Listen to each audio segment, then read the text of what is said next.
আমির হামজা একজন ইসলামী মাপ চাইলে কি হবে? সিরাজগঞ্জে ইসলামী বক্তা ও কুষ্টিয়া ৩ আসনের সংসদ সদস্য মুফতি আমির হামজার বিরুদ্ধে আদালতের সমন জারি করা হয়েছে। বিভ্রান্ত করার জন্য বিভিন্ন অস্ত্র চালায়। বৃহস্পতিবার দুপুরে সিরাজগঞ্জের চৌহালি উপজেলা আমলি আদালতের senior judicial magistrate Mohammad Suman Bhuiyan এই আদেশ দেন।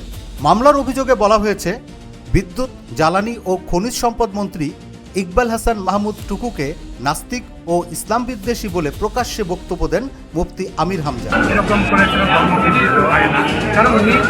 এ ঘটনায় ক্ষুব্ধ হয়ে অতিরিক্ত public prosecutor advocate Humayun Kabir বাদী হয়ে মামলা দায়ের করেন। মামলাটি দণ্ডবিধির 296, 500 ও 504 ধারায় দায়ের করা হয়েছে। বাদীপক্ষের আইনজীবীরা জানিয়েছেন, প্রয়োজনীয় কাগজপত্র ও ভিডিও প্রমাণ আদালতে জমা দেওয়ার পর বিচারক সমন জারি করেন।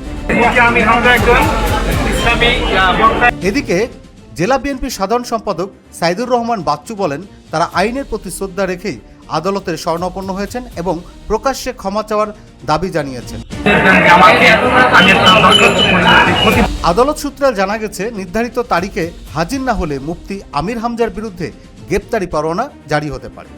আমার দর্শকের আলোকেই ওনারা একটা বিষয় দিয়েছেন যে না, এরকম করে নাস্তিক হয় না, এরকম করে ধর্ম বিদ্বেষ হয় না। কারণ উনি আমাদের মসজিদের ধর্ম পরায়ণ মানুষ, জাকাত দেন, মাদ্রাসা